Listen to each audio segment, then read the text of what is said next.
passenger name records. Why is it so important? Because it is an important tool.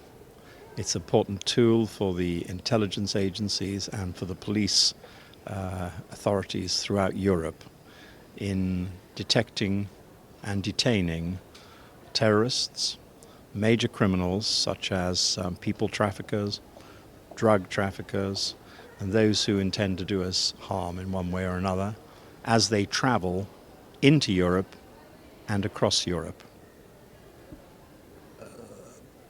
PNR wouldn't actually help with the mass influx of migrants, though, would it? It's not designed specifically to be a tool to deal with migrant flows as such, but if in fact people are coming into Europe from wherever it may be with whatever intentions, then at least we will know more about them before they come. So of course within the migrant flows, which tend not to use aviation, of course, it's true, we would not have a direct input here. There may need to be further legislation, but that's not a matter for me. I'm doing what I can to deal with what I think is undoubtedly a well-known route and process into Europe. You say you've been working on this for 5 years. That's an awfully long time. Where has the opposition to it come from?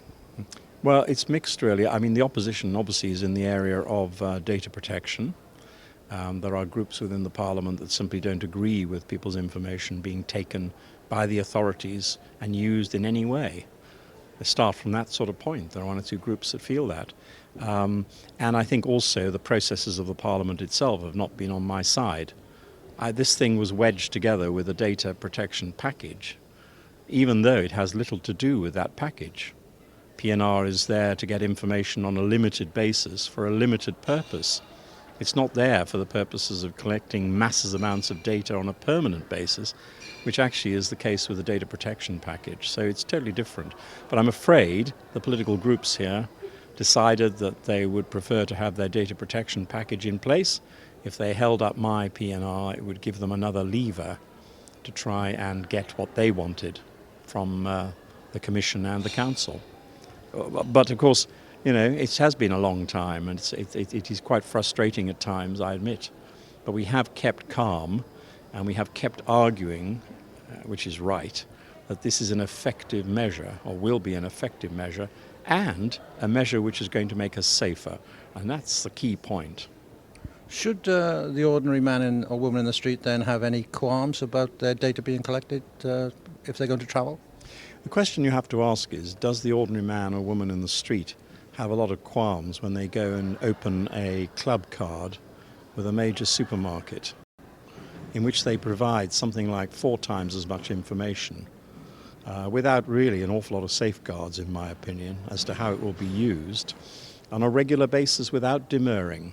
Here we are asking them to provide nothing new, just that the information they provide when they buy their tickets, the travel agent or the airline, that information will be available to the authorities if it suggests a certain pattern of behavior or activity which the authorities deem to be suspicious.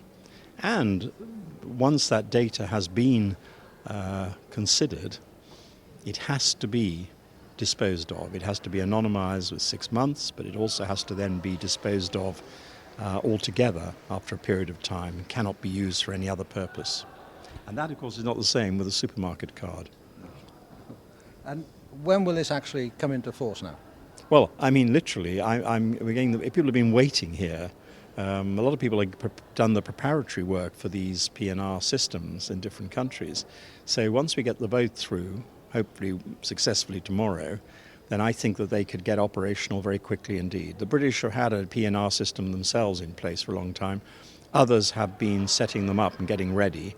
And so I think this will be a matter of months, but not much more than that. Are you confident that the various countries' PNR systems will actually talk to each other? Well, they have to under this, because the EU PNR legislation specifically sets down the standards, it sets down the parameters under which they have to work. And so therefore, for once, we are going to have a common system across Europe.